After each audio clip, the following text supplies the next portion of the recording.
Hello नमस्कार दोस्तों, एक बार फिर से स्वागत है आपका अपने यूट्यूब चैनल स्टडी 54 मैनपुरी में। डियर फ्रेंड्स, देखिए प्रीवियस वीडियो में हमने क्या पढ़ा है। हिंदी में पढ़ा है संधि, और संधि में हमने जितनी भी टाइप्स की संधि थी सारी अच्छे से डिस्कस करके फिनिश करी है। ठीक है, जैसे कि हमने पढ़ा था स्वर संधि, उसके बाद व्यंजन संधि, उसके बाद विसर्ग संधि। तीनों ही संधियों के बारे में मैंने आपको बहुत अच्छे से विद एग्जाम्पल विद ट्रिक बहुत अच्छे से समझाया था। तो आज हम लोग क्या पढ़ने वाले हैं नेक्स्ट, हमारा आपको पता ही है ये स्पेशल बैच है हमारा लेखपाल के लिए, और लेखपाल में हमारा नेक्स्ट सिलेबस का टॉपिक क्या है, समास। तो आज हम क्या पढ़ने वाले हैं, समास पढ़ने वाले हैं। समास में आज हम क्या पढ़ने वाले हैं, देखिए समास किन दो शब्दों से मिलकर बना है, सम। ये एक सम शब्द है, एक आस है। सम धन आस, समास दो शब्दों से मिलकर बना है। तो सम का मतलब है संक्षिप्त और आस का मतलब है कथन या शब्द। ठीक है, तो ये हमारे दो शब्दों से मिलकर बना है जो मैंने आपको बता दिया। अब देखिए, जो समास होता है उसे पढ़ने से पहले शब्द के बारे में ज्ञान होना बहुत जरूरी है। यहाँ पर क्या आया है, शब्द। तो हमारा ऐसे वर्ड, दो ऐसे वर्ड जिनका कोई अर्थ हो और जो सार्थक शब्द हो, वो हमारे क्या कहलाएंगे, शब्द कहलाएंगे। ठीक है, जिन दो वर्णों का कोई मीनिंग होता है उनका योग करने पर जो हमें शब्द प्राप्त होता है वही हमारा शब्द होता है। ठीक है, और अनेक शब्दों से मिलकर एक कथन बनता है या फिर एक वाक्य बनता है। ठीक है, ये हमारी एक नॉर्मली नॉलेज है जो हमें होना ही चाहिए, जो मैंने आपको ओरली ऐसे ही बता दिया है, आप याद रखेंगे। ठीक है, इसके बाद चलिए चलते हैं। अब हम लिखते हैं समास की डेफिनेशन। समास की डेफिनेशन क्या है, देखिए दो या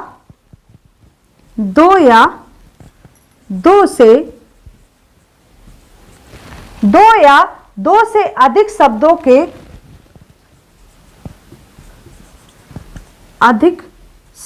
के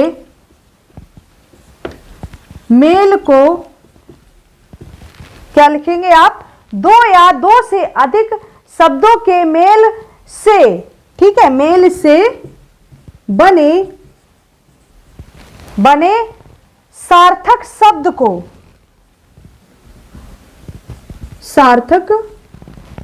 को क्या कहते हैं, समास कहते हैं। ठीक है, क्या है, दो या दो से अधिक शब्दों के मेल से बने सार्थक शब्द को समास कहते हैं। अब देखिए इस डेफिनेशन को अच्छे से समझिए क्या है। देखिए, दो हमारे ऐसे शब्द हों जिनका कोई ना कोई अर्थ हो। ठीक है, उनको मिलाने से जो शब्द बनता है वो हमारा क्या कहलाता है, समास कहलाता है। ठीक है, यही हमारी समास की डेफिनेशन है। अब देखिए, समास में दो वर्ड यूज होंगे आपके।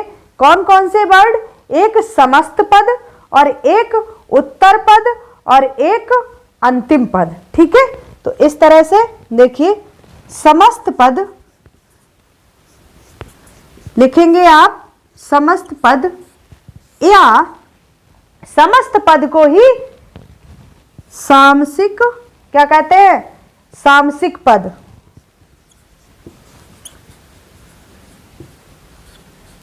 समस्त पद को ही हम क्या कहते हैं, सामसिक शब्द। अब समस्त पद का मतलब होता है, समस्त का मतलब संपूर्ण और पद का मतलब पद, संपूर्ण पद, और सामसिक का मतलब ही संपूर्ण है, संपूर्ण पद। अब इसका अर्थ क्या है, इसका अर्थ है कि समास के नियमों को अलग अलग, जो समास के नियम है उनके समास के नियमों से बना जो शब्द है उसे ही हम क्या कहते हैं, उसे ही हम समस्त पद या सामसिक पद कहते हैं। समास के नियमों से बने शब्द को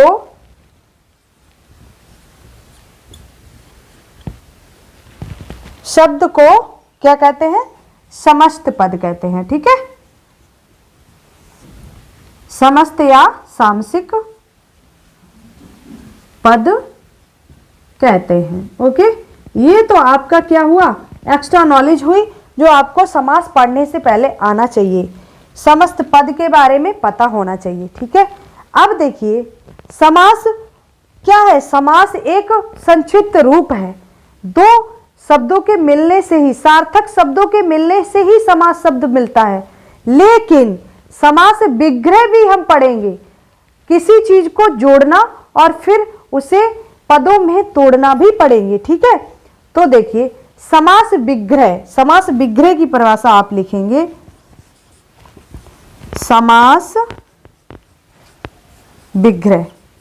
ठीक है, समास विग्रह की परिभाषा आप क्या लिखेंगे? समास विग्रह का मतलब है समस्त पदों को, सभी पदों को अलग अलग तोड़ना। ठीक है, सभी पदों को अलग अलग तोड़ना। ठीक है, बस इतना याद रखना है, समास विग्रह। ये तो एक नॉर्मल क्या हो गई, हमारी नॉलेज हो गई समास के बारे में। अब देखिए, अब हम पढ़ेंगे कि समास कितने टाइप के होते हैं। तो समास हमारे कितने टाइप के होते हैं, यहां तक आप कंप्लीट कीजिए। देखिए नेक्स्ट आप हेडिंग डालेंगे, क्या डालेंगे? समास के प्रकार। क्या हेडिंग है? समास के प्रकार। अब देखिए समास के कितने प्रकार हैं या कितने टाइप्स हैं। फर्स्ट इज अव्ययीभाव समास।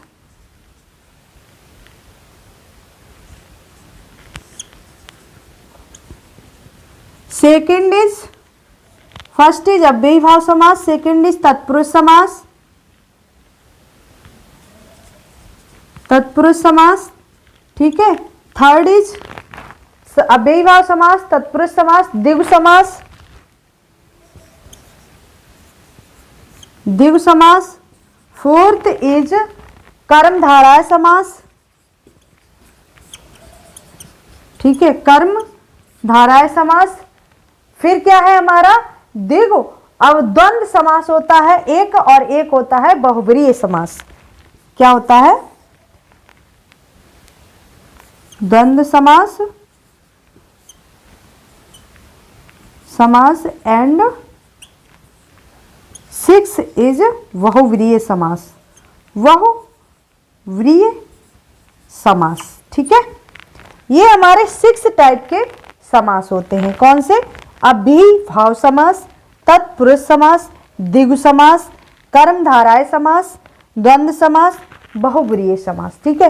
तो ये हमारे 6 टाइप के समास होते हैं हिंदी में, जिन्हें हम 1 बाय 1 करके अच्छे से पढ़ेंगे, ठीक है। अब देखिए इनमें कुछ आपको डेफिनेशन में कुछ वर्ड मिलेंगे। कौन से? उत्तर पद, पूरब पद, अब उसमें कौन सा पद प्रधान है, ये सारे वर्ड आपको बहुत ज़्यादा देखने को, हम डेफिनेशन जब पढ़ेंगे तब आपको मिलेंगे। तो ठीक है, चलिए अव्ययीभाव के बारे में हम लोग डिस्कस करते हैं। ये आपने लिख लिए होंगे, नहीं लिखे हैं तो लिखिए। अव्ययीभाव समास, तत्पुरुष समास, द्विगु समास, कर्मधारय समास, द्वंद्व समास, बहुब्रीहि समास। अब हम लोग फर्स्ट अव्ययीभाव समास के बारे में डिस्कस करते हैं। तो चलिए देख लेते हैं इसको भी। समास का, जिस समास का पहला पद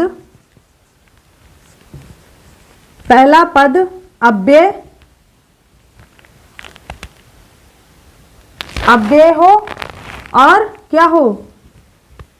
प्रधान हो, ठीक है। प्रधान का मतलब आप समझते ही होंगे, मैन हो यानी मुखिया हो। प्रधान क्या होता है? हमारे गांव का मुखिया होता है। तो ये प्रधान क्या हो? हमारा जो होता है पहला पद वो प्रधान हो या फिर अव्यय हो। अव्यय आपने पढ़े होंगे, जब आपने अव्यय इंग्लिश में भी होते हैं और हिंदी में भी होते हैं। अव्यय का मतलब होता है कुछ ऐसे वर्ड, कुछ ऐसे शब्द जो हमारे किसी भी शब्द से पहले जुड़ जाए तो वो क्या हो, अर्थ का परिवर्तित कर दें, अर्थ को चेंज कर दें, तो वो हमारे क्या कहलाते हैं, अव्यय कहलाते हैं। ठीक है, तो देखिए अव्यय हो या फिर प्रधान हो, तो वहां पर क्या होता है, प्रधान हो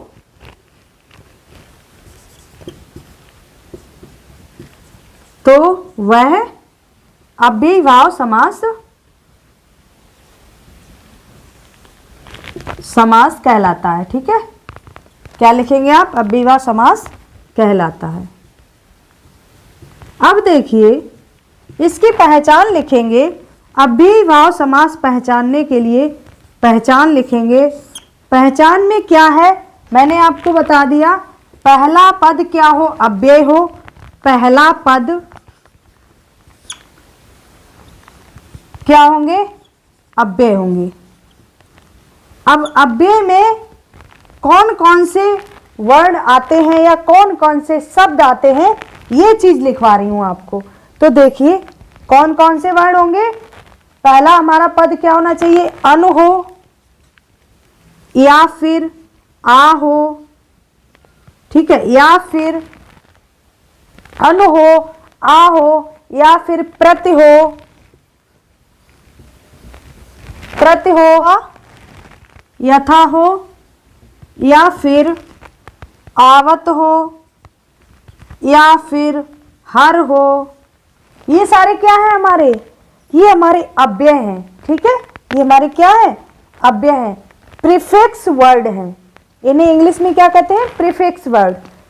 ठीक है, तो ये हमारे अव्यय हो गए, अनु, आ, प्रति, यथा, आवत, हर। ठीक है, अगर ये शब्द हमारे किसी भी शब्द से पहले लग जाते हैं तो वहां पर क्या हो जाता है, शब्द का अर्थ परिवर्तित हो जाता है। ठीक है, तो ये पहचान है अव्ययीभाव समास की। जिस शब्द से पहले ये अगर शब्द आ जाते हैं तो आप इन शब्दों को ही देखकर पहचान लेंगे कि वहां पर क्या है, अव्ययीभाव समास है। ठीक है, जैसे कि फॉर एग्जाम्पल के तौर पर आपको समझाते हैं। फर्स्ट एग्जाम्पल है हमारा प्रतिदिन। ठीक है, प्रतिदिन हमारा शब्द है जिसमें आपको क्या करना है, ये प्रति लग गया है यानी कि ये अव्यय लग गया है। अब इसका समास विग्रह करेंगे, समास विग्रह। समास विग्रह का मतलब है अलग अलग पदों को तोड़ना, आपको इससे पहले मैं बता चुकी हूं। तो फिर अलग अलग इन पदों को तोड़ेंगे तो कैसे तोड़ेंगे, प्रति और क्या लगा देंगे, प्रतिधन दिन। यही तो हो गया समास विग्रह। जैसे हमने संधि विच्छेद पढ़ा था वैसे ही हमारे ये समास है जिसमें क्या है, आपको पदों को अलग अलग तोड़ना है। ठीक है, अब प्रतिधन दिन को दिन से पहले प्रति अव्यय लगा दिया तो दिन तो था ही, अब प्रतिदिन का मतलब हो गया प्रत्येक दिन। ठीक है, प्रत्येक दिन यानी एवरी डे। ठीक है, तो ये क्या हो गया, प्रतिदिन। ये हमारा शब्द है और ये हमारा समास विग्रह है। इस तरह से क्या हुआ, हमने समास विग्रह भी समझ लिया और समास भी समझ लिया कि कौन सा समास है। प्रति को देखकर आप बता सकते हैं अव्ययीभाव समास है। प्रति क्या है, एक अव्यय शब्द है इसलिए। ठीक है, चलिए चलते हैं नेक्स्ट एग्जाम्पल पर। नेक्स्ट एग्जाम्पल लिखते हैं यहाँ पर, एग्जाम्पल नंबर 2 ले लेते हैं। एग्जाम्पल नंबर 2 है यथा संभव। ठीक है, यथा संभव एक शब्द है। अब इसका समास विग्रह करने के लिए बोल दे या ये बोल दे कि इसमें कौन सा समास है। अब इस शब्द को देखकर आप बता सकते हैं यथा क्या है, यथा एक क्या है, अव्यय है। यथा एक अव्यय है, इस अव्यय को देखकर आप बता सकते हैं इसमें अव्ययीभाव समास है। ठीक है, अव्ययीभाव समास है, यहाँ पर आप देखकर बता सकते हैं। अब इसका बोल दे आपको समास विग्रह करने के लिए तो आप कैसे करेंगे, 2 पदों में इसे तोड़ देंगे, यथा धन संभव। ठीक है, यथा धन संभव यानी कि यथा संभव क्या हो गया, अलग अलग दो पदों में विभक्त हो गया। और इसका मतलब क्या हुआ, जैसे जैसा संभव हो। ठीक है, इसका मतलब क्या हुआ, जैसा संभव हो। ठीक, इसका मतलब हुआ जैसा संभव हो। यथा मीन्स होता है जैसा। ठीक है, यथा का मतलब है सेम, प्रति कॉपी। प्रति कॉपी का मतलब है सेम, जैसी चीज थी वैसी ही आपने कॉपी कर ली। ठीक है, तो जैसा संभव हो उसका मतलब है यथा संभव का मतलब जैसा संभव हो। ठीक है, अब देखिए प्रतिदिन का मतलब यहां पर क्या है, प्रत्येक दिन। आप लिख लीजिए, इसका भी मतलब लिख लीजिए, प्रत्येक दिन। ओके, तो दो एग्जाम्पल मैंने समझा दिए हैं। एग्जाम्पल नंबर 3 है हाथों हाथ। ठीक है, हाथों हाथ शब्द है। अब इसमें पूछा है कि कौन सा समास है। आप कैसे बताएंगे, ये तो हाथ एक हमारा मूल शब्द है। क्या है, मूल शब्द है। और ये क्या लगा दिया है, ये हमारा अव्यय है, जिसके लगने से मूल शब्द का अर्थ परिवर्तित हो गया है। ठीक है, तो ये अव्यय के लगने से ये क्या हो गया, अव्ययी भाव समास हो गया। ठीक है, क्या हो गया, अव्ययी भाव समास हो गया अव्यय के लगने से। ठीक है, अब देखिए इसका समास विग्रह करने के लिए बोल दे तो आप कैसे करेंगे, समास विग्रह। इसी शब्द का समास विग्रह आप कैसे करेंगे, तो हाथों धन हाथ। ठीक है, ये समास विग्रह हो गया, यानी हाथों हाथ का समास विग्रह आप हाथों धन हाथ करेंगे। ठीक है, इसके बाद देखिए 4th एग्जाम्पल है हमारा प्रतिकूल। ठीक है, प्रतिकूल का मतलब है जब आप समास विग्रह करेंगे तो प्रति धन कूल। अब कूल क्या है, हमारा मूल शब्द है। ठीक है, कूल है मूल शब्द और प्रति है हमारा अव्यय।